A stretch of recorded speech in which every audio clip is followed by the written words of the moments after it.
מושתת על אנשים אלו, ובתוכם נמצאים גם אלו אשר למרות הקושי עושים מעבר, ובמקרים רבים על חשבון זמנם הפרטי, במרץ, בגאווה ובמסירות אין קץ. מצטייני קצין התותחנים הראשי בשירות המילואים ליום העצמאות תשע"ן, סרן בן ארי יואלי, אגד ארטילרי 209.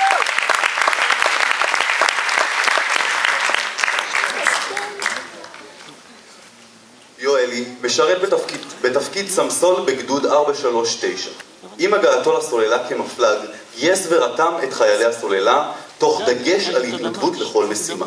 יואלי, קצין מקצועי, ערכי, בעל מוטיבציה גבוהה, אהוד ומוערך בקרב פקודיו ומפקדיו. סרן בן ארי יואלי.